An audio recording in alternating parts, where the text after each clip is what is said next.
En breve daremos comienzo a la charla de hoy que se titula ¿Qué son y para qué sirven los modelos animales de las enfermedades psiquiátricas? A cargo del doctor Juan Belforte, quien es doctor en Ciencias Biológicas de la Universidad de Buenos Aires, es investigador independiente de CONICET, es director del Laboratorio de Fisiología de la Conducta Animal.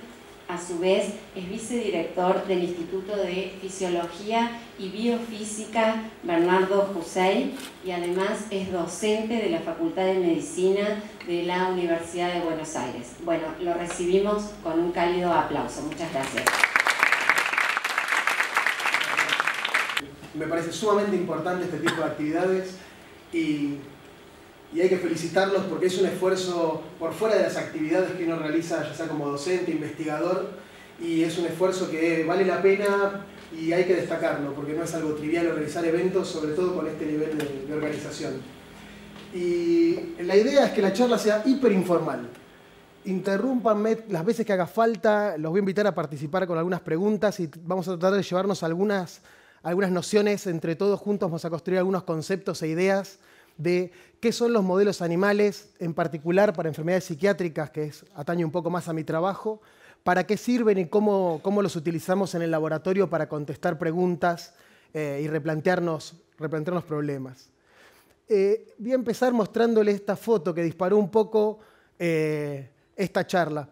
Yo hice mi postdoctorado en Estados Unidos, en el Instituto Nacional de Salud Mental, y visitando hospitales, entonces un pasillo de un hospital allá en Estados Unidos, uno podía encontrarse con pasillos muy limpios, pulcros y demás, pero además se podía encontrar con unos carteles como estos que están acá.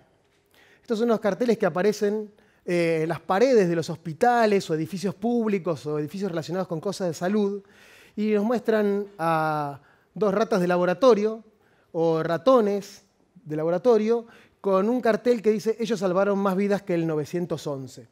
El 911 es el número de emergencias que existe históricamente en Estados Unidos, que implica ambulancia, bomberos, un montón de parafernalia, traslado al hospital y demás. Y esto no es un eslogan. Ellos tienen los números y la estadística y saben que los resultados de la investigación biomédica proveniente de utilizar animales de laboratorio, como son ratas, ratones y otros, ha contribuido al bienestar de los seres humanos y a la salud y a la sobrevida de la gente muchísimo más que los traslados en ambulancia y ese tipo de acciones que ocurren cuando llamamos al 911. Y leyendo un poco para venir a contarles un poco de modelos animales, me enteré que ya desde los griegos se utilizaban modelos animales para hacer estudios, en esa época no de patologías, porque todavía no sabíamos cómo funcionaba nuestro cuerpo, ¿sí? No sabíamos cómo circulaba la sangre, aspectos tan básicos como el sistema circulatorio, si la sangre circulaba por las venas o por las arterias o andaba por otro lado. Y ya en esa época se empezaban a hacer las primeras observaciones en modelos animales del estudio de la fisiología. Pero no es hasta el Renacimiento que no se empiezan a hacer los primeros como estudios más científicos y se obtienen las primeras conclusiones un tanto más verídicas, sobre todo en base al sistema circulatorio y demás. Entonces, para empezar les voy a contar una breve historia respecto a la utilización de modelos animales y cuán desconocido es para nosotros mucho de esto. ¿Sí? Ustedes, no sé si saben quién es esta persona. ¿Alguien sabe quién es? Parece un científico, ¿no? Tiene una mesada, sabemos que es alguien que tiene algunos años por la foto, parece algo viejo, ¿sí? Y a lo mejor si les doy una pista, a alguno más le va a sonar el nombre de Fleming, ¿sí? ¿Quién es Fleming? ¿Saben? ¿Por qué es famoso Fleming? Inventó la penicilina. Fleming descubrió la penicilina. Fleming trabajaba en un laboratorio de bacteriología, ¿sí? Y cultivaba en esas placas de Petri, en unos frasquitos, bacterias, y tuvo la genialidad de algo que fue un accidente y que probablemente lo ha hecho muy famoso. Él se ha ido de vacaciones y cuando volvió de las vacaciones se le había contaminado uno de sus cultivos con un hongo. Y eso pasa todo el tiempo. Los que alguna vez cultivamos bacterias sabemos que si somos medio sucios, descuidados, no trabajamos en esterilidad o alguna cosa por el estilo, los cultivos se contaminan y los hongos crecen divinos. Son muy buenos comiendo la comida que le damos a las bacterias, pero la genialidad que tuvo él fue que en vez de tirar todo lo contaminado que tenía después de las vacaciones, se dio cuenta que en una de las placas había crecido un hongo y alrededor del hongo se habían muerto todas las bacterias. Y él dijo, tiene que haber algo que libere este hongo que está matando a las bacterias. Esto puede ser útil, porque hasta ese momento no había mucha manera de combatir ninguna enfermedad infecciosa, ¿sí? Y todos lo conocemos. ¿Cómo? Estaban las sulfas. Estaban las sulfas, que algo hacían, andaban, pero no era lo mismo que los antibióticos. Piensen que eso ocurrió en 1928, que él vio por primera vez ese cultivo. Y uno lo recuerda y sabe que él descubrió la penicilina, y de la penicilina, por ahí muchos no han tenido contacto directo con la penicilina, sin embargo, ¿quién no tomó amoxicilina? ¿Sí? Amoxidal, para pasar el chivo. ¿Sí? Salvo los alérgicos, que solo han tomado un par de veces, la mayoría tomó amoxicilina. ¿Sí? Y la amoxicilina es un derivado de la penicilina, es como una penicilina modificada para que sea un poco más eficaz. Sin penicilina no hubiéramos tenido amoxicilina. Y todos lo asociamos con la penicilina, sin embargo él se pasó 10 años tratando de usar la penicilina para combatir las bacterias y fracasó. A Fleming le dieron el premio Nobel, pero lo que es menos conocido es que se lo dieron con estas dos personas.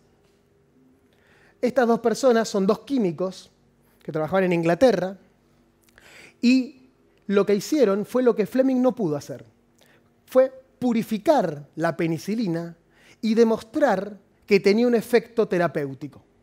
A ellos les dieron a los tres juntos el premio Nobel, ¿sí? Se llevaban bien, no es que eran competidores.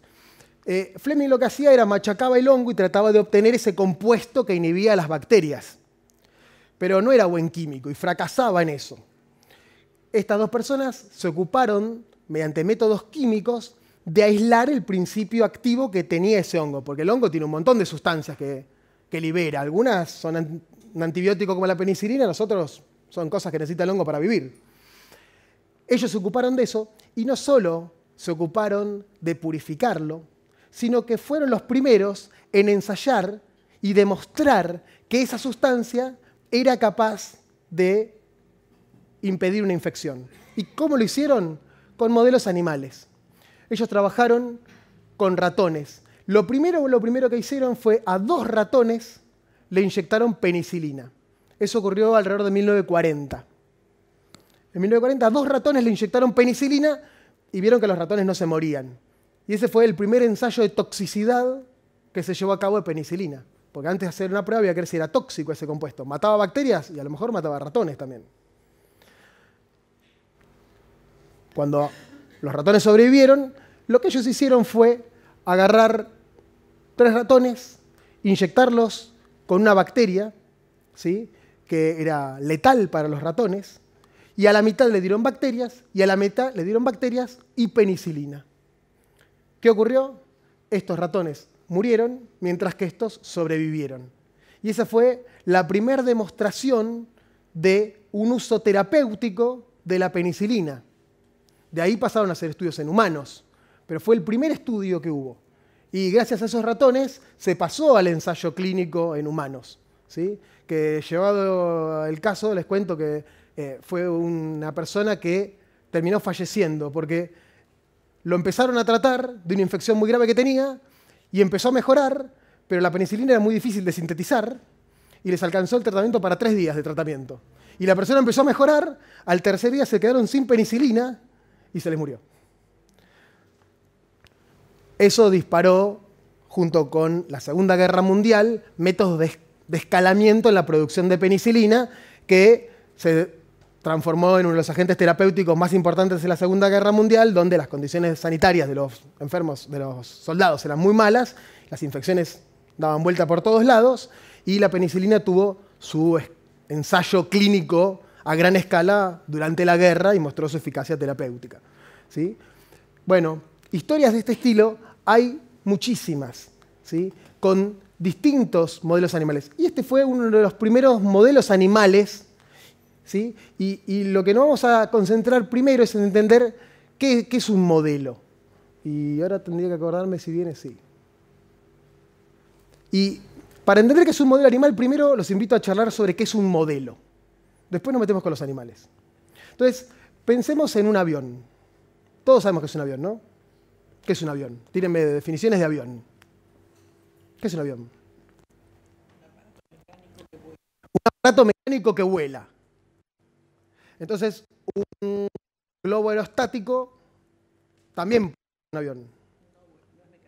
No es mecánico, un dirigible. Un cohete. Son aviones, no. Tenemos que ir ajustando nuestras definiciones. ¿Qué más? ¿A qué le podemos agregar? Avión. Lleva personas. Un avión es un aparato mecánico que vuela y lleva personas. Necesita combustible. Que necesita combustible, pero tiene 2 alas. Y si tiene un avión biplano de la Primera Guerra, no es un avión, tiene 4. Nosotros vamos a tratar de definir enfermedades psiquiátricas. Fíjense que estamos yendo hacia enfermedades psiquiátricas y nos cuesta definir un avión. Y no son los únicos. Yo en Buenos Aires estoy dictando un curso de posgrado para estudiantes de doctorado y les hice esta misma pregunta y les voy a mostrar la misma diapositiva que les muestro a ustedes, gente que es toda licenciada en biología y demás, y les cuesta lo del avión, porque es difícil, porque las definiciones tienden a encasillar y a generar categorías muy estancas. Y a veces necesitamos que sean más amplios, a veces que sean más restrictos. Entonces, definir avión cuesta, pero si yo les pregunto, ¿qué es eso? ¿Un avioncito de papel o un avión de papel? Pero me acaban de decir que un avión, si es un avioncito de papel, si es un avión de papel, es un avión. ¿Sí o no? Me acaban de decir que un avión es un aparato mecánico que vuela, transporta personas, tiene combustible. Pero también me dicen que esto es un avión. ¿En qué quedamos? Fuerte, fuerte. Esto es un modelo de un avión. Una copia o un modelo de un avión. Discutamos un poco eso. ¿Es un modelo de un avión o una copia de un avión? Y copia no es porque no parece... Pero una copia, uno podría pensar que una copia es un modelo muy particular. Podríamos incluir copia dentro de... ¿Qué es lo que hacemos cuando modelamos algo? Pensemos en el avioncito de papel. Lo que hacemos es agarramos algo muy complejo y lo simplificamos. Lo reducimos en su complejidad. Bueno, para que vuele o no, mira, por ejemplo, este es un avión, ¿sí o no? ¿Estamos todos de acuerdo que esto es lo que queremos modelar? Pero miren esto, ¿esto qué es? Aeromodelismo, es un avión a escala que tiene un control remoto, los ubican esos que vuelan. También es un avión, o es un modelo de un avión.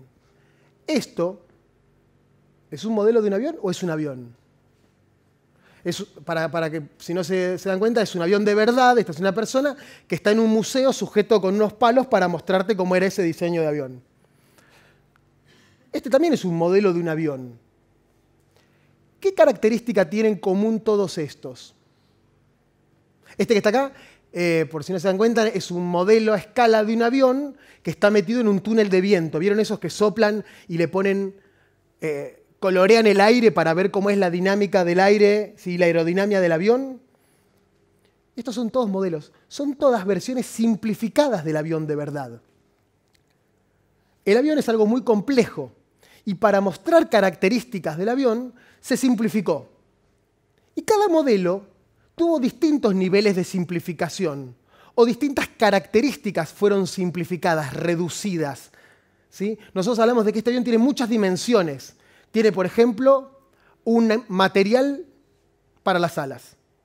Tiene también una fuerza de empuje.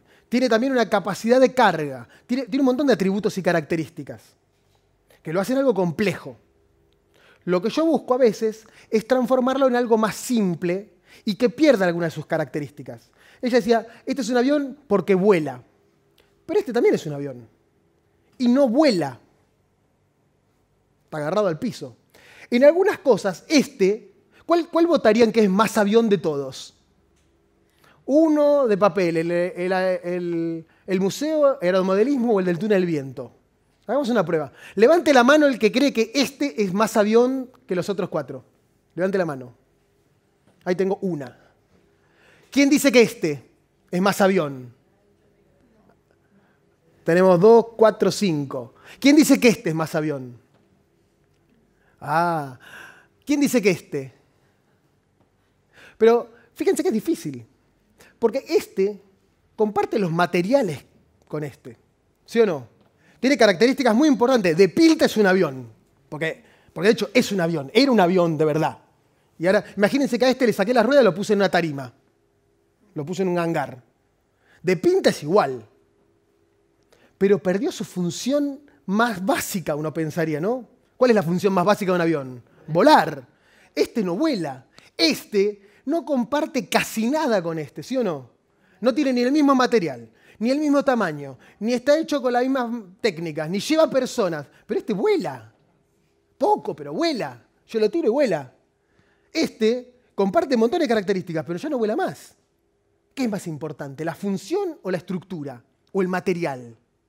Bueno, este les gustó a muchos. ¿Por qué? Porque de pinta parece un avión, sacando que es mucho más chiquitito y no lleva a nadie. Y además vuela, parece mejor que este. Bueno, son todos modelos.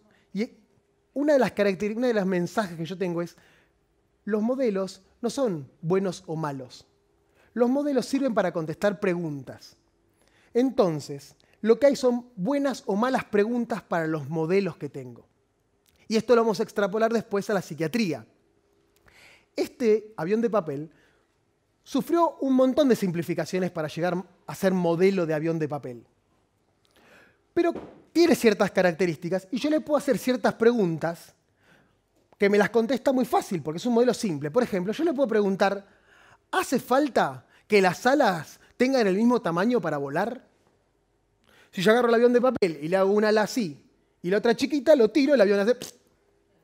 ¿Y qué me contesta? Me contesta una respuesta cierta respecto a los aviones de verdad. Porque es un modelo.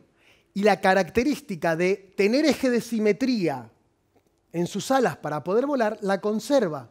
Y yo le puedo hacer preguntas a ese respecto. A este modelo, yo le puedo preguntar, ¿hace falta tener las alas del mismo tamaño? Y el modelo no me puede contestar eso. Porque si yo le hago las dos alas iguales, no vuela, y si le hago una ala más grande que la otra, tampoco vuela. ¿Me sigue la idea? Entonces, en la simplificación pierden atributos. Yo lo que no puedo hacer a un modelo, de cualquier cosa sea, es preguntarle sobre los atributos que perdió. Porque el modelo me va a dar respuestas, pero esas respuestas van a ser falsas. A este modelo le puedo preguntar, ¿qué pasa si los alerones están para abajo? Y el modelo me va a decir, el avión sube. Si los pongo para arriba, el avión baja. Y me lo va a contestar igual que hace este avión. Ahora, si yo le pregunto, ¿cuál es la carga máxima que soporta un avión en el despegue? Este me va a decir 5 gramos y este me va a decir, no, son como 40 toneladas, no sé, lo que sea. ¿Por qué? Porque en su fase de modelado, en su simplificación, perdió esos atributos. Y no se los puedo preguntar. ¿Sí? Eso es uno de los problemas que tenemos en ciencia más generales. No solo en enfermedades psiquiátricas. Tenemos modelos que son representaciones simplificadas de una realidad muy compleja y tenemos que saber qué preguntas hacerle. Porque a veces les hacemos preguntas que el modelo no me puede contestar de manera válida. ¿Sí? De hecho, esto que está acá, ahora los voy a convencer de que es un avión. Esto que está acá es una fórmula de ingeniería que permite calcular la fuerza de arrastre del ala. Es cuánto rozamiento tiene el aire, cuánto me retrasa el vuelo, el rozamiento en el ala. Un parámetro de aerodinámica del avión. ¿Esto qué es? Es un modelo, es un avión. Es un modelo matemático de un avión. Es una simplificación de esto. Es una simplificación en su grado más extremo.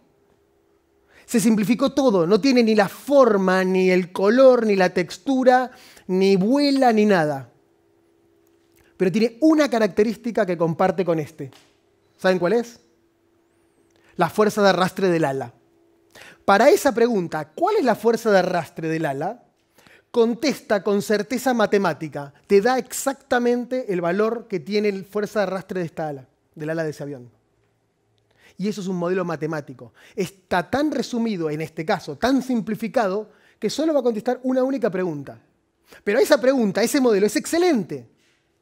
Porque la contesta precisamente con matemática precisión de decirme son tantos kilogramos. Para este avión son tantos y para este otro tal otros. Entonces, si yo tuviera que hacer una pregunta que es, ¿cuál es la fuerza de arrastre del avión? Podría probar con este, que no me lo va a contestar porque perdió el atributo de ala. Podría probar con este, me va a decir ninguna, porque no vuela. Este me va a decir un valor, pero que es el valor a escala del otro. Y este me dice exactamente el valor real. Entonces, tenemos que recordar eso. No hay modelos buenos o malos. Hay preguntas inválidas o válidas para cada uno de los modelos. Y esta misma analogía se las voy a contar un poco trasladada a cómo generamos y cómo caracterizamos y cómo validamos modelos de enfermedades psiquiátricas. ¿Lo conocen? Difíciles. Difícil. Lo que voy a hacer ahora es, para poder contarle cómo trabajamos en el laboratorio modelando una patología, les voy a contar una patología, para que tengamos todos como una base de qué es lo que queremos modelar. Porque avión, todos sabemos cómo es el avión. Si yo les digo tal enfermedad, tal patología, por ahí no sabemos qué queremos buscar. A él por ahí no lo conocen, pero... ¿las conocen a ellas? ¿Alguien las conoce? Qué mal que anda Canal 13. Las Estrellas fue una serie de televisión del 2017. Que tenía un rating como de 14. Yo asumí que muchos más iban a conocer a alguna de estos personajes que están acá. Y probablemente. Yo no la veía, pero me enteré de quién era. Este señor que está acá es Gilles de la Tourette. Tourette es una patología neuropsiquiátrica, ¿sí?, que adquirió cierta notoriedad porque el personaje que hacía esta actriz tenía síndrome de Tourette. ¿Sí? ¿Están buscando la cara? Yo pensé que le iban a conocer un poco más. Era la que insultaba y hablaba extremadamente, de repente sacaba el tema, que tiene disconcordancia mental, digamos. Exactamente. El personaje de Toc Toc, el que hace Mauricio Dajú. Le pifié con la etapa generacional del público. Toc Toc es el otro caso, el que hace de Mauricio Dajú o en la película Oscar Martínez, que insulta. Bueno, de hecho, ahora les voy a contar un poco la sintomatología. Los insultos no son la característica más tradicional y más clara que tiene la patología. El síndrome de Tourette, lo que ocurrió con esta serie fue que en ese año, en 2017, hubo varias noticias en los medios y aparecieron en los suplementos de ciencia de los diarios y demás. El síndrome de Tourette, aparecieron unas descripciones y se los traje porque había adquirido algo de notoriedad ahí. El diagnóstico es una enfermedad neuropsiquiátrica, ¿sí?, que se caracteriza fundamentalmente porque hay presencia de tics.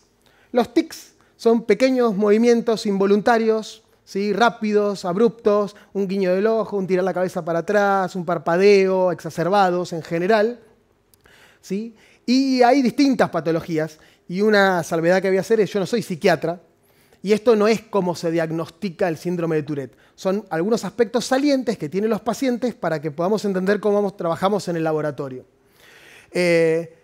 Los tics en general suelen ser motores, ¿sí? Hay movimientos anormales, pero en el síndrome de Tourette suele aparecer algún tic vocal, que tiene que ver con la repetición de alguna palabra, ¿sí? Y en la serie lo que habían hecho era tomar un síntoma de la patología, que es esos tics fonológicos, vocales, de vocalizaciones, de decir palabras, a veces ocurren como insultos o palabras fuera de contexto.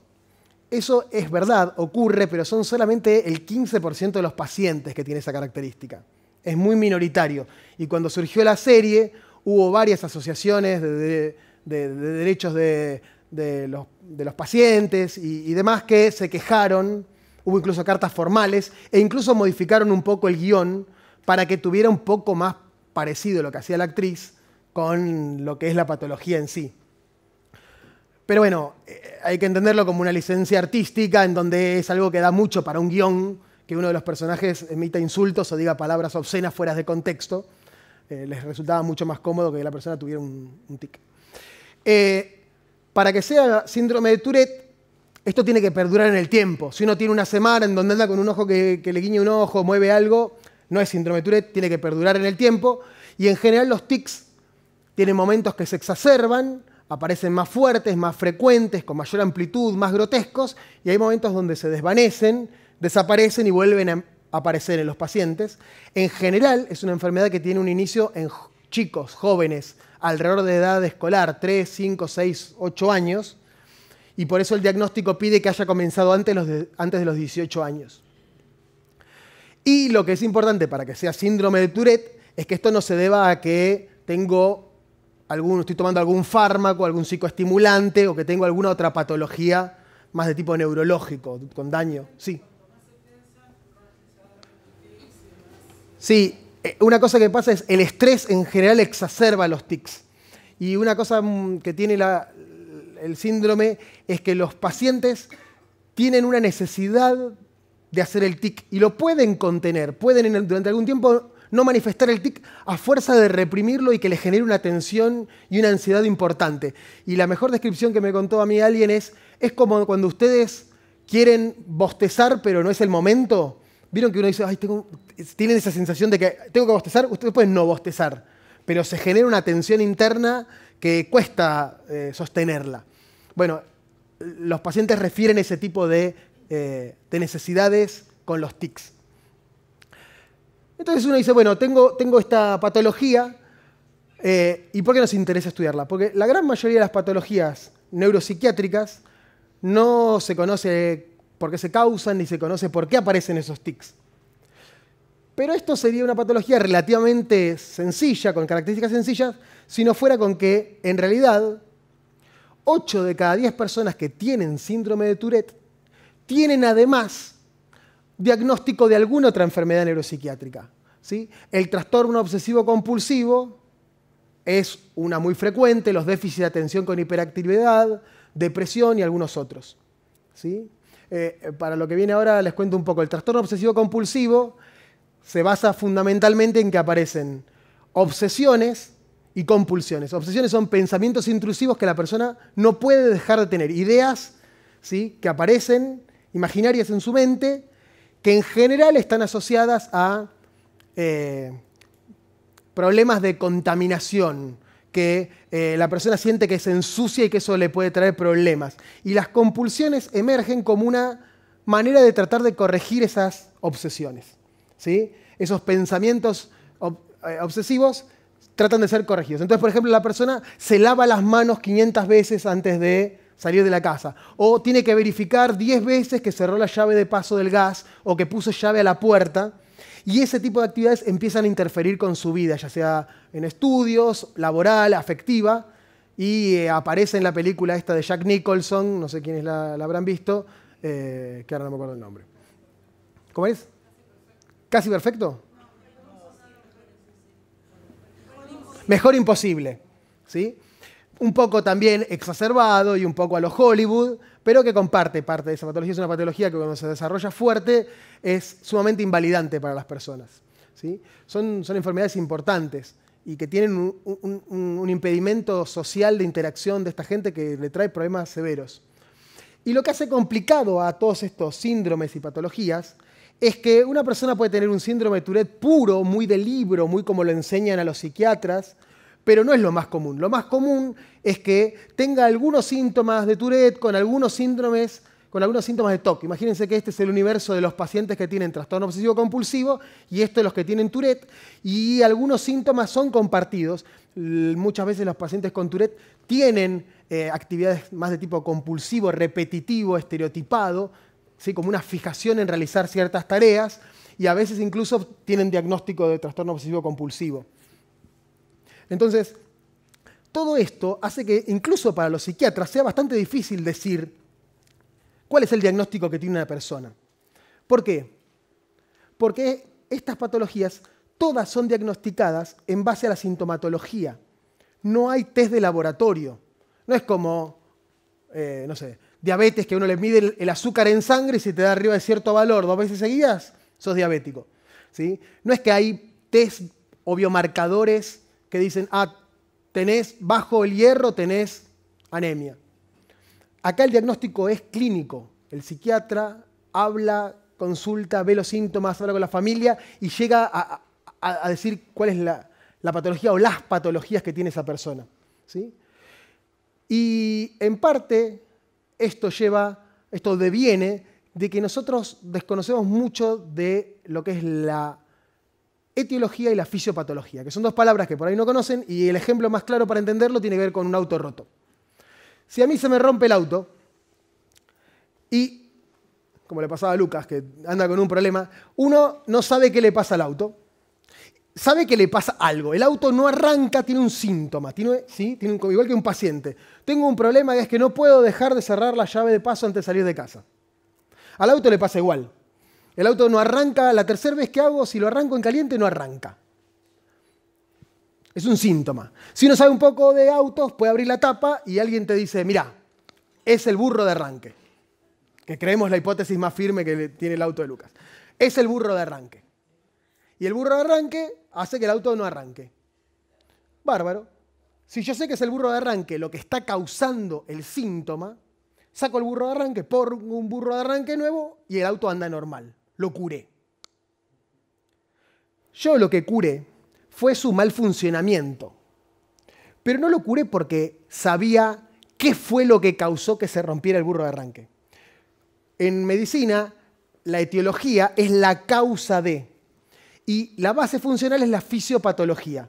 La fisiopatología era el burro de arranque no distribuye la corriente de manera adecuada. Si es lo que hace el burro de arranque, mis conocimientos mecánicos son muy limitados. Si el burro de arranque anda mal, entonces el auto no arranca. Esa es su fisiopatología, es lo que funciona mal. Ahora, ¿por qué se rompió? ¿Cuál es la causa de que se haya roto? No sé, a lo mejor era viejo, le entró una basurita, se mojó, se oxidó. Son todas posibles causas. Yo puedo curar al auto sin saber la causa, con solo saber su fisiopatología. Si yo sé qué es lo que funciona mal, lo puedo corregir. A lo mejor vuelve a ocurrir, porque la causa sigue presente, pero tengo un punto de arranque.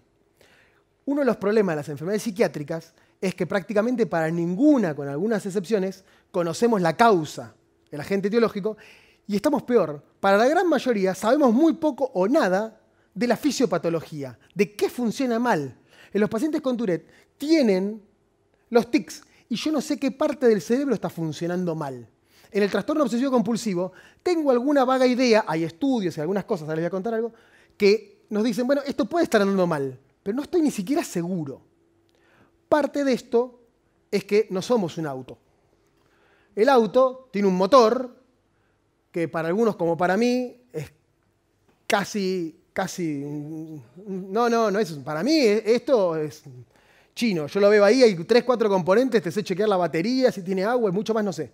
Pero yo sé que hay algunos mecánicos que ven el auto y te dicen, es el burro de arranque. ¿Sí? Pero nuestro cerebro no es así. Nuestro cerebro es mucho más complicado. Pero mucho más complicado. Imagínense que ahora el transbordador espacial anda mal y no arranca. Ya es más difícil saber si es el burro de arranque el transbordador espacial. Esto está más o menos en la escala, este es el motorcito del coso, este es el del auto. Más o menos las personas están en escala. Y si somos realistas, nuestro cerebro es mucho más complicado que el transbordador espacial. Mucho más complicado. La cantidad de conexiones que hay en nuestro cerebro es mucho mayor que la cantidad de cables que tiene el transbordador espacial. Y de hecho nosotros fabricamos el transbordador espacial y el transbordador espacial no lo fabricó a nosotros. ¿Sí?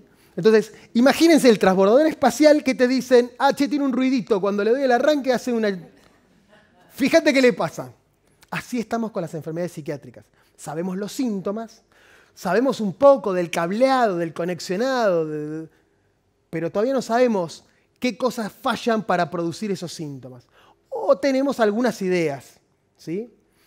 La investigación clínica trata de hacer eso. Pues nosotros tenemos pacientes y tenemos algunas herramientas para estudiar pacientes, ¿sí? Y se pueden hacer estudios en pacientes. Pero ¿cuál es el problema? Estamos tratando de entender que algo anda mal en esto sin tener los planos. Pues no tenemos los planos del cerebro, o estamos en eso. Entonces, la gente como nosotros que trabaja haciendo estudios preclínicos, tratando de usar modelos animales, dicen, esto es un sistema muy complejo, que encima anda mal. Tratemos de generar algo más simple. Hagamos un modelo animal de la patología. ¿Para qué? Para tratar de en ese modelo animal encontrar qué es lo que funciona mal, que tiene los mismos síntomas, que lleva los mismos síntomas, y después ver si eso es lo que funciona mal en el humano. Entonces yo puedo agarrar y decir, bueno, a ver, probemos. Esto produce que no arranque, a lo mejor es lo mismo que hace que no arranque el transbordador espacial. A lo mejor no. Y hay que ser muy cautos ahí. Y sobre todo hay que recordar que yo voy a trabajar con el auto, no con el transbordador espacial. Con un modelo, con una versión simplificada, y en la simplificación no tengo que haber perdido lo que quiero estudiar. ¿Sí? ¿Me siguen? ¿Preguntas hasta acá? Bien, entonces este es un estudio que se hizo en pacientes, ¿sí? En pacientes que tenían síndrome de Tourette, ¿sí? Esta es una publicación científica que un grupo de personas, así se reportan, puso un título, ahora se los traduzco, lo publicó en una revista en 2010. Fue un trabajo sumamente interesante y ahora les cuento qué es lo que hicieron, ¿sí? El título dice que hay una disminución en el número de las interneuronas parvalbúmina y las interneuronas colinérgicas del estriado en los pacientes con Tourette. Suena a chino, se los traduje lo mismo que nada. Ahora les voy a explicar qué es lo que ellos encontraron. Lo que ellos hicieron fue conseguir donaciones de cerebros de personas que habían fallecido, que habían tenido diagnóstico de síndrome de Tourette. Hay bancos de cerebros en donde la gente voluntariamente dona, o los familiares donan el tejido, para que se puedan hacer estudios orientados a buscar curas, ¿sí?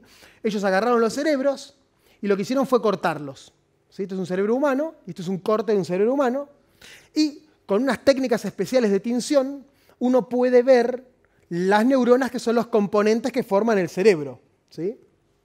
Y ellos hicieron eso, y cuando miran al microscopio, veían las neuronas. Y tenían cerebros de personas que habían tenido síndrome de Tourette y personas que se habían muerto de otra causa, un accidente. Y lo que se pusieron a estudiar es lo siguiente. En el cerebro, básicamente, hay dos grandes tipos de neuronas. Unas neuronas envían información de una región del cerebro a otra, ¿sí? Se llaman neuronas excitatorias o piramidales, y estas neuronas lo que hacen es mandar señal a otra región. Y cuando llegan a esa región lo que hacen es activar otras neuronas. Si esta neurona está mandando información y es excitatoria, va a hacer que ésta empiece a mandar información. Si solo tuviéramos neuronas que se excitan unas con otras, como el cerebro está muy interconectado, muy rápidamente todas estarían activas. Es como que yo les digo lo siguiente: cada vez que te tocan el brazo, tu vecino de al lado, tocale el brazo al de al lado, ¿sí? Si probamos acá y cada uno se toca, al rato de un rato estamos todos tocándonos entre todos, porque va a ir, él lo va a tocar, van a tocar, van a volver y van a estar todos tocándose. Eso tiene la misma cantidad de información que nadie esté haciendo nada, ¿sí? Si todos hablamos al mismo tiempo, no nos escuchamos. Entonces en el cerebro hay otro tipo de neurona, que son menos, que no mandan información lejos, sino que mandan información cerquita a las neuronas que tienen al lado, que son neuronas inhibitorias. Se llaman interneuronas. Y lo que hacen es silenciar a las otras neuronas, impedir que las otras neuronas se comuniquen, ¿sí? Y eso hace ¿qué cosa? Que cuando una neurona excitatoria activa a una de estas que inhibe, esta apaga a las otras. Y eso hace que la charla entre las neuronas, entre comillas, sea más ordenada, ¿sí? ¿Me siguieron la idea, el concepto? Bueno, de estas interneuronas, de las que son inhibitorias, de las que silencian a las demás, hay un montón distintas, con características que no nos importan. Una de ellas se llaman parvalbúmina positivas y otras son colinérgicas. Son nombres, por los neurotransmisores que usan, ¿sí? O los marcadores que tienen. Para la historia no importa. Lo que ellos encontraron es que en estos cerebros de estos pacientes con síndrome de Tourette, estos dos tipos de neuronas inhibitorias de las que silencian estaban disminuidos. Tenían menos de estas neuronas en una región determinada del cerebro, porque no todas las regiones hacen lo mismo. Esa región se llama estriado, una región del cerebro. Estaba disminuido. Eso quiere decir que se habían muerto, ¿sí? Recuerden que las neuronas prácticamente, sacando algunos lugares, no se forman nuevas en el individuo adulto. Bien, esto es un hallazgo y podría ser el burro de arranque que está roto, Porque normalmente estas neuronas están y ahora no hay de estas neuronas. Bueno, ¿el problema cuál es? El problema es que estas personas estuvieron años con la enfermedad. Y uno en los estudios de humanos muchas veces no sabe si que haya menos neuronas de este tipo es la causa de la patología, es la causa de los síntomas, o es una consecuencia de haber estado muchos años con la sintomatología, o de haber estado tomando remedios mucho tiempo, porque la mayoría de los pacientes son tratados farmacológicamente, y los fármacos hacen cambios en el cerebro. Entonces, a lo mejor esto es consecuencia de la combinación de esas cosas. No puedo hacer un experimento para probarlo, ¿sí? Entonces, nosotros en el laboratorio decidimos tratar de hacer un modelo animal para el síndrome de Tourette usando esta información que teníamos disponible. La pregunta es, si estas neuronas se mueren, ¿aparecerán síntomas parecidos al síndrome de Tourette o al trastorno obsesivo compulsivo que está relacionado? Y fuimos a estudiar eso. Entonces, nosotros decidimos utilizar ratones para arrancar y fabricar nuestro modelo, ¿sí? Especies animales hay muchísimas que se usan como modelos. Desde gusanos, moscas, prácticamente todos los animales, monos y demás. Nosotros usamos ratones y ahora les cuento un poco por qué. De vuelta, piensen que esto va a ser una simplificación. Yo puedo simplificar, pero después no le puedo hacer las preguntas que quiero. Entonces, hay, por ejemplo, gusanos que tienen capacidad de moverse, pero no tienen estas neuronas. Entonces yo no puedo tratar de matarlas si ya no las tiene. Los ratones tenían estas neuronas.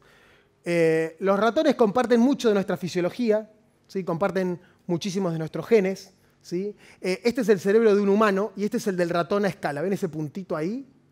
Es el cerebro de un ratón a escala con el humano, ¿sí? Y uno dice, wow, pero es muchísimo más chiquitito, sí es verdad, pero las estructuras que están presentes en el cerebro humano están, muchas de ellas, no todas, presentes en el cerebro de un ratón, y muchas de las funciones que hay en determinadas regiones se conservan en el ratón. Pero voy viendo cómo venimos, ¿sí? Entonces, por ejemplo, esta región que está acá se llama hipocampo y está relacionada con el almacenamiento y formación de memorias autobiográficas, donde estuve el año pasado de vacaciones, y el ratón también la tiene presente y funciona para cosas parecidas, para que el ratón recuerde dónde estuvo en los ambientes, y así.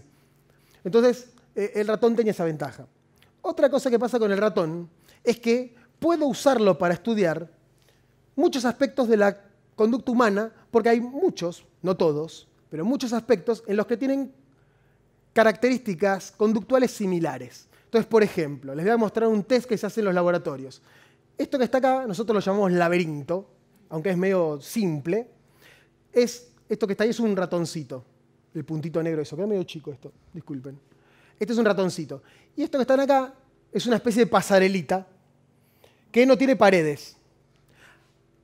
Acá hay otra pasarela y acá hay otra pasarela, es como una cruz. Pero esta pasarela y esta pasarela tienen paredes altas y es como un callejoncito, ¿sí? Del otro lado hay otro de estos que está abierto.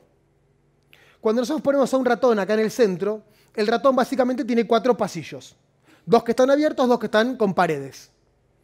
Y entonces el ratón hace lo mismo que podemos hacer nosotros cuando estamos en un lugar que no conocemos. ¿Qué es? Explorarlo, ver qué hay. Nos llevan al shopping, nos dejan en el shopping nuevo y nos dicen, che, ¿querés dar una vuelta? Vamos a dar una vuelta. ¿Y qué hacen? Lo exploran, caminan. Los brazos estos que están acá son brazos protegidos, mucho más seguros, porque no puedo ser atacado por predadores, ¿sí? Mientras que estos que están acá son brazos que están mucho más expuestos. El ratón tiene que tomar decisiones respecto a exploro brazos seguros o brazos que son más inseguros. Tiene un conflicto entre algo potencialmente peligroso y eso de evaluación de algo potencialmente peligroso nos genera ansiedad. El miedo es una respuesta fisiológica que tenemos ante algo dañino o potencialmente dañino. Y la ansiedad es una respuesta fisiológica normal ante la posible ocurrencia de algo peligroso, ¿sí? En Tiburón, ¿vieron la película? Ustedes escuchan chan, chan, chan, chan, chan, chan, y ya se les ponen los pelitos medio... Eso genera una ansiedad, porque algo peligroso puede venir. ¿Está el tiburón ahí? No. Pero es indicativo de que algo peligroso puede estar viniendo. Los brazos abiertos son como el chan, chan, chan, chan. Algo peligroso puede ocurrir. No me gustan tanto. Pero él también quiere conocer el ambiente porque está buscando siempre comida, alguna pareja, cosas por el estilo. Entonces, si yo agarro y miro esto desde arriba, se ve así. Acá está el ratón, este es uno de los brazos desprotegidos abiertos, este es el otro, y estos son los callejoncitos que tienen las paredes. ¿Sí? Y yo con una cámara lo puedo filmar y puedo ver qué conducta tiene. Dale. ¿Sí? Y entonces, ahí estaba, dale. ¿Dejalo un cachito? No. No. Pasala, espera. Dale ahora. Ahí está. Esto está acelerado. En el anterior se movía normalmente. Acá, para no perder tanto tiempo, está rápido. Speedy González, ¿sí? Pasa el tiempo más rápido. Fíjense que el ratón primero explora estos y dice, acá está lindo, acá hay un brazo abierto. Ven que no se anima al principio, porque todavía no conoce los cerrados. Los cerrados son lugares protegidos que los explora primero. Pero después de un rato, acá no hay nada, a ver acá, tampoco no hay nada, a ver ahí, y se lanza a explorar, porque tiene un conflicto. Tiene el conflicto entre explorar y cuidarse. ¿Sí? Y nosotros tenemos respuestas de ese estilo. Tenemos dicotomías entre exponerme a algo, pero yo puedo cuantificar esto. ¿Sí? Es una conducta que se puede medir y uno puede hacer una inferencia respecto a, bueno, está más o menos ansioso, está más o menos con niveles de exploración más altos o más bajos. Si el animal, hagamos una predicción, si yo lo estreso al animal, ¿sí? Le doy un susto un día antes y lo vuelvo a testear, ¿qué les parece? ¿Que va a estar más tiempo en los brazos cerrados o en los abiertos? ¿En los protegidos o en los expuestos? En los protegidos, ¿no? Entonces, este es el mismo ratón, después de haberlo asustado un poco. En realidad ni siquiera, lo que hicimos es lo dejamos solo en la jaula un día. ¿Sí? No estuvo con sus compañeros, volvió a una jaulita solo, que es un estresor muy, muy suave, y si lo miran ahora van a ver que ve los brazos abiertos. Es otro ratón, no es el mismo, porque si no ya conoce el laberinto. Y si se fijan ahora, no va a explorar. O sea, respondió al estrés con un incremento en los niveles de ansiedad. Y el componente exploración ahora no le pudo ganar ese componente relacionado con la ansiedad, que era el miedo al brazo abierto. ¿Sí? Y entonces, si se fijan, se la pasa dentro de los cerrados. Y hay montones de estos ensayos que están validados para conocer qué aspectos de la conducta se manifiestan en un ratón. Y además, elegimos los ratones por otra característica que los hace sumamente útiles, que es que los podemos manipular genéticamente. Tenemos muchas herramientas y somos muy buenos para manipular artificialmente los genes de los ratones. ¿Podemos hacerlo con otras especies? Sí. Con la mosca somos muy buenos, con algunos peces somos bastante buenos, con las ratas somos bastante malos, pero con los ratones somos buenísimos desde el aspecto de vista técnico. Entonces podemos, por ejemplo, hacer que expresen una proteína fluorescente que los vuelve verdes cuando los ilumino con luz UV, y este y este de acá son fluorescentes, mientras que los otros no son transgénicos y son más opacos. Tenemos montones de herramientas para hacer estas cosas. Entonces nosotros elegimos ratones y queríamos hacer ese experimento que les conté antes. Ver si les saco esas interneuronas que les faltan a los pacientes con Tourette, a ver si tienen algunos síntomas y qué síntomas tienen. Entonces, para eso usamos herramientas de biología molecular y genética molecular, que van mucho más allá, después si quieren les cuento un poco, pero exceden un poco lo que estamos viendo ahora, y conseguimos sacarle esas neuronas. Entonces podemos sacarle el cerebro al ratón, cortarlo, mirarlo al microscopio, y lo miramos al microscopio y podemos ver esto. Este que está acá es un cerebro normal, ¿sí? Esta región que está acá es el estriado, esa región que en el trabajo anterior habían estudiado en los humanos. Bueno, es esta especie de pelota que está acá, que está de los dos lados. Y si yo miro esto en detalle, ven estos puntitos negros que están acá. Esas son neuronas. Es una tinción que me deja ver específicamente estas neuronas que le faltan, uno de los tipos que le faltan a los pacientes con Tourette. Había dos, las parvalbúminas, las colinérgicas, estas son colinérgicas. Y este que está acá es el animal que tiene la lesión y lo único que le falta son estas neuronas. ¿Sí? Le queda una por ahí, esto es para mostrar que la técnica anduvo. Yo las puedo teñir, no es que no las puedo teñir, ven que esta quedó ahí viva. Pero si miran acá, no hay nada, mientras que acá hay un montón de manchitas. Estas manchitas son las células. O sea que a este ratón yo le maté artificialmente y selectivamente ese tipo de neurona. Entonces, ¿ahora qué puedo hacer? Observarlo y hacerle algún test a ver si tira alguna de esas conductas, ¿sí? Entonces, hicimos eso, hicimos algunos test conductuales, les voy a contar algunos, ¿sí? Lo primero que hicimos fue verlo a ver si tenía tics. Y adivinen.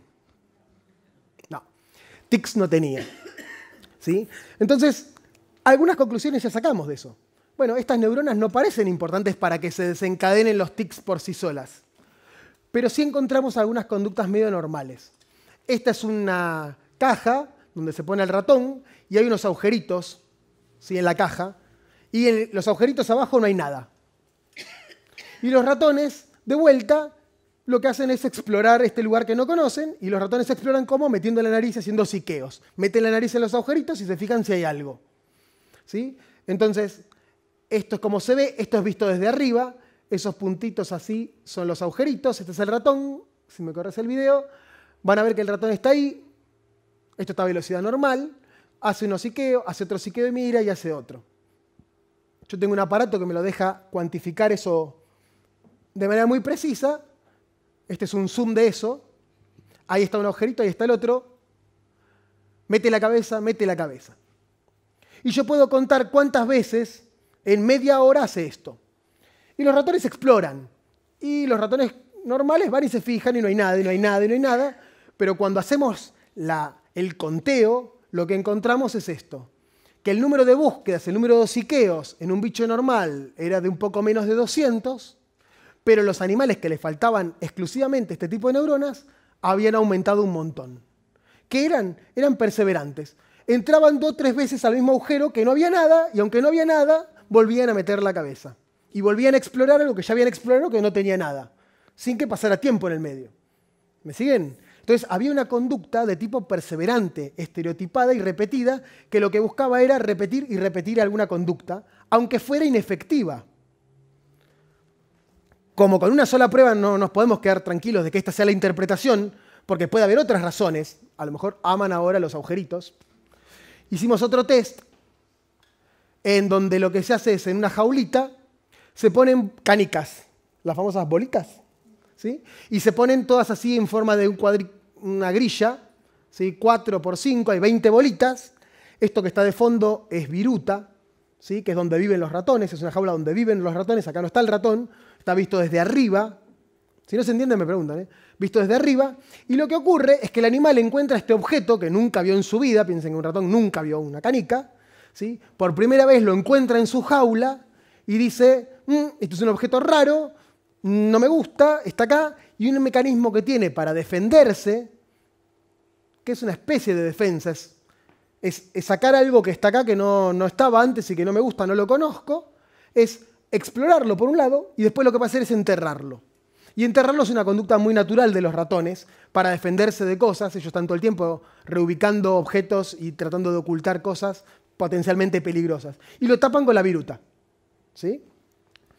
Entonces, es un test que se usa mucho. ¿Por qué? Porque si uno le da algunas drogas que se sabe que funcionan como drogas para tratar comportamientos compulsivos, ¿sí? Que se usan incluso en Tourette, los ratones entierran menos bolitas. Entonces les muestro un cachito del video. El video es así. Acá está el ratón normal y acá está su hermano que tiene la lesión y le faltan las neuronas. Y ven que él va e interacciona con las bolitas, las explora, las mira, dice, qué cosa rara. Y él hace lo mismo, pero muy rápidamente las empieza a enterrar.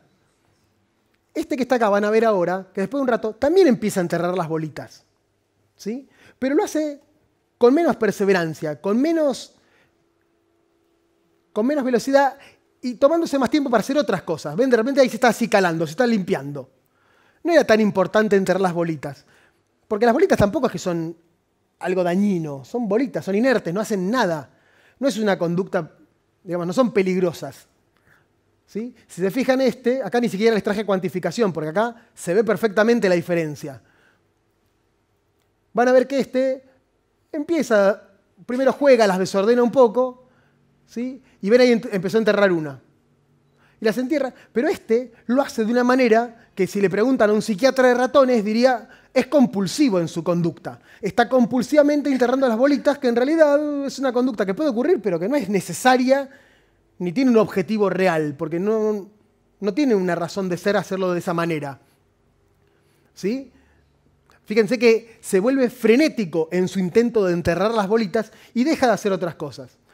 Esto también lo podemos cuantificar y se ve algo parecido a esto. Los ratones que tienen las lesiones tienen esta conducta compulsiva de tipo compulsiva. No es compulsiva, es de tipo compulsivo, relacionada con una compulsión perseverativa, sí podemos decir, muy exacerbada. Y eso nos hace asemejar a algunos aspectos del trastorno obsesivo compulsivo que compartía ciertas características clínicas con la enfermedad de Tourette. Entonces nosotros lo que encontramos es que si yo mato una de estas neuronas que estaban disminuido su número en los pacientes con Tourette, aparecieron este tipo de conductas. Y lo que podemos hacer una vez que tenemos este tipo de conductas es preguntarnos a qué podrían deberse, por qué aparecen. Yo sé que son a consecuencia de que les faltan las neuronas de tal tipo, porque es lo único que los distingue a estos dos. Entonces hicimos un experimento, porque lo que pensamos en esta etapa, junto con otros resultados, es que lo que estaba pasando es que tenían un problema para seleccionar las estrategias. Cuando yo me enfrento a una determinada situación, tengo que elegir un plan de acción, tengo que seleccionar dentro de las posibles acciones razonables en ese contexto, cuál ejecutar. Yo, por ejemplo, ahora acá podría hablar y contarles. También podría salir corriendo, ¿sí? O me podría poner a charlar con Lucas, que hace mucho que no lo veía. En el contexto, mi cerebro se las arregla para, de todas esas posibles estrategias para resolver esta situación, elegir una. ¿Cuál? Y la que es más adaptativa, la que el contexto indica que es más razonable. Entonces les voy a poner un ejemplo de estrategia para que entiendan cuál es el test que hicimos. No sé cómo vengo de tiempo. Estamos bien. Bueno, esto lo hizo Juan Pablo, un estudiante de doctorado en el laboratorio, y lo que hicimos fue preguntarnos sobre la selección de estrategias y elegimos estrategias de búsqueda. Y les voy a poner un ejemplo para que lo entiendan, que es muy claro. Este que está acá es el estacionamiento de un shopping, pónganle. ¿Sí? Y ustedes vienen por primera vez y estacionan ahí. Dejan el auto. Cuando vuelven, ¿qué es lo que les pasa? ¿Dónde estaba el auto? Y entonces no se acuerdan muy bien y tienen dos estrategias posibles. Tienen varias, pero hay dos estrategias que son las más comunes. Una estrategia consiste en... se ve muy clarito. No sé si llegan a ver ahí la línea esa. Una estrategia consiste en decir, yo dejé el auto cerca de la casa de techo rojo al final de la hilera de árboles. Y busco dónde está, a ver, está allá, y voy caminando. ¿Sí? Los humanos tenemos muchas estrategias. También le podemos sacar una foto al lugar donde estacioné. Le puedo preguntar a alguien, ¿no viste una coupé fuego roja? Pero una estrategia que podemos usar siempre es esta, es recordar en relación a un contexto espacial dónde dejé el auto. Lo dejé en relación a un contexto, ¿sí? Cerca de la rampa, cuando bajé. Pero hay otra estrategia más que no requiere recordar nada, que es una estrategia en donde agarro, me meto por la primera fila, voy caminando, buscando el auto, llego al final, doy la vuelta por la que sigue y voy barriendo el estacionamiento. Se ríen, pero con eso encuentran el auto igual. O sea, las dos tienen final feliz, las dos son estrategias que terminan encontrando el auto. ¿Sí? Depende del tamaño de la playa de estacionamiento. Claro, en algunos contextos, como este que está acá, hay estrategias que parecen más válidas que otras, pero fíjate, depende del tamaño de la playa de estacionamiento. En esta playa de estacionamiento, la estrategia espacial de recordar dónde lo dejé en relación a qué, no es muy práctica. Porque ¿qué hay? Nada más que autos. No tengo claves visuales donde generar una estrategia como la naranjita, que nosotros la vamos a llamar espacial, que usa el espacio para encontrarlo. En este contexto, esa no es muy práctica. ¿Sí? En otros contextos podrá ser más práctica porque si tengo un estacionamiento chiquito, que hay unas claves muy... Y de hecho, hay una diferencia en la población, porque no hay una estrategia que sea realmente óptima. Para algunas personas usan una, algunas otras usan otra. ¿Sí? A esta que está acá la vamos a llamar secuencial, a la de ir barriendo por entre los autos una vez atrás de otra. ¿Sí? Lo que sí sabemos es que yo puedo elegir una estrategia y que me parece la mejor para el día de hoy. Por ejemplo, en este estacionamiento a lo mejor la secuencial es la mejor. En el primer día, a lo mejor digo, ¿dónde lo dejé? Y hago esta de caminar todo así, secuencial. Pero cuando vuelvo al día siguiente, ¿qué digo? Ayer estuve caminando como un loco buscando el auto, hoy me fijo un poco mejor dónde lo dejé. Y trato de migrar a una estrategia espacial. A lo mejor no me acuerdo, o a lo mejor lo dejé en un lugar que justo no había claves espaciales. Pero esa estrategia está, y a lo largo de los días puede ir cambiando, y según los contextos puede ser mejor una, puede ser mejor otra, o puede que sea parecido cuál es mejor. Bueno, los ratones tienen este mismo dilema. Y este que está acá es el estacionamiento de los autos. Se llama test de Barnes, lo inventó Barnes, ¿sí? Y consiste en esto. Es una mesa como de 1,5 metros, blanca, que está en el medio de una habitación que tiene claves visuales, igual que el estacionamiento y los árboles. Y la mesa tiene un montón de agujeros, ¿los ven ahí? Solo uno de esos agujeros tiene una especie de casita en la cual el ratón se puede meter y escapar de ese ambiente que es blanco, muy iluminado y que tiene un poco de ruido, que no le gusta nada porque está muy expuesto. ¿Sí? Entonces al animal, cuando está acá en el centro, tiene que tratar de escaparse de nada peligroso, porque no le va a pasar nada.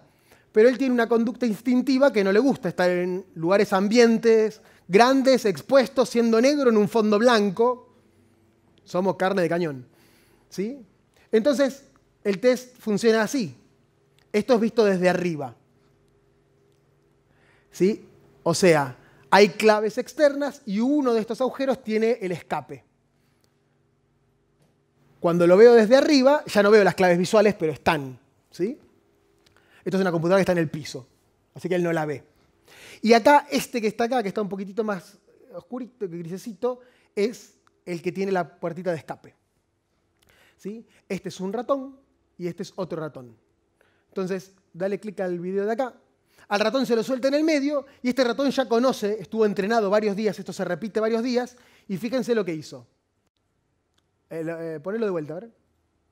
Dio una vueltita, miró un poco, se orientó, qué sé yo, y fue caminando derecho al escape, no, al lado, pero estuvo bastante bien. ¿Sí? Miren este otro. Ah, era por acá. ¿Dónde está? Dale. Está por acá. La encontré. Sí, lleva un orden. Este es como caminar entre las filas. Es secuencial. Y este es espacial. ¿Cómo me doy cuenta que es espacial? Porque va derecho para donde tiene que ir. ¿Cómo me doy cuenta que es secuencial? Porque visita uno tras otro todos los agujeritos.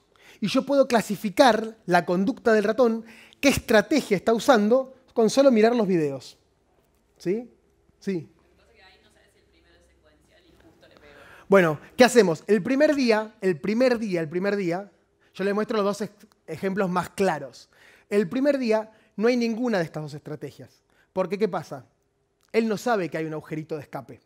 El primer día yo lo suelto y el ratón camina al azar por cualquier lado, y si por azar no encuentra el agujero de escape, que es lo más común, uno lo lleva cuidadosamente hasta que encuentre el escape. Y los ratones son excelentes recordando el espacio, y con una o dos veces que yo le enseño esto, él ya sabe que hay un escape y se acuerda más o menos por dónde está. Y adopta una estrategia. Y de hecho, la estrategia que adopta cambia con los días. El primer día, ¿sí?, no tiene manera de saberlo y va a ser una estrategia al azar. Pero después le va agarrando la mano y las estrategias se vuelven bastante dicotómicas. Están los que hacen secuencia y los que hacen azar, espacial. ¿Sí? Y nosotros tenemos criterios muy estrictos de laboratorio para los casos medio en el borde. Si visitó tantos agujeros antes de ir al coso, si hay una definición de lo que es cada una. Pero son bastante como se ve en el video. Si yo miro los animales normales, que no les hice ninguna manipulación, nosotros los llamamos animales control, lo que vemos es lo siguiente. Les cuento un poco este gráfico. Esto que está acá es la estrategia utilizada. ¿Sí? Y esto que está acá es el porcentaje de los animales que testeé que usan esta estrategia. ¿Sí? Entonces fíjense que el primer día, por cómo yo puse las condiciones, hay como un 60% de los animales que usan una estrategia secuencial y un, 35% que usan la espacial. ¿Lo llegan a ver? A medida que yo hago el mismo test con los mismos ratones una vez tras otra, los ratones, ¿qué empiezan a hacer? Empiezan a migrar de una estrategia a la otra. ¿Por qué? Porque la espacial les resulta más favorable en este contexto. Empiezan a recordar que la clave visual les indica dónde está y empiezan a ir derecho en vez de dar toda la vuelta entrando agujero por agujero.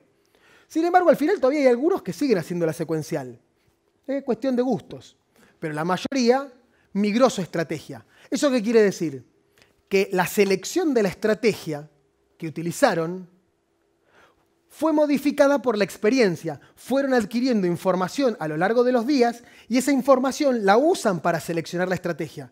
Porque de hecho el test es idéntico cada uno de los días. No hay nada que cambie. Y si cambia la conducta, quiere decir que el animal algo de su experiencia personal fue utilizando. Es como si yo estaciono, siempre consigo estacionar en el mismo lugar. A lo largo de los días voy a pasar a adoptar un tipo de estrategia. Y eso implica que yo aprendí algo, que hice algún cambio. Y que esa información pudo ser utilizada para seleccionar la estrategia que quiero emplear. Miren qué le pasó a los animales con lesión. Tenían el primer día una selección de estrategias bastante parecida a los controles, a los normales. Pero ellos fueron incapaces de cambiar su estrategia. No pueden cambiar su selección. Eligen algo y son rígidos en su selección de estrategia. Nosotros creemos que esto permite explicar parte de los otros test que vimos antes. Que cuando eligen al principio de la prueba enterrar una bolita, no pueden cambiar su estrategia, por más que la bolita no signifique nada, siguen con ese patrón de enterrar la bolita. Cuando exploran agujeros vacíos, primero es razonable explorar los agujeros vacíos, por lo mejor hay algo. Pero ellos no pueden adquirir esa información y cambiar de estrategia y se quedan fijos en la estrategia de explorar el agujero vacío. ¿Sí?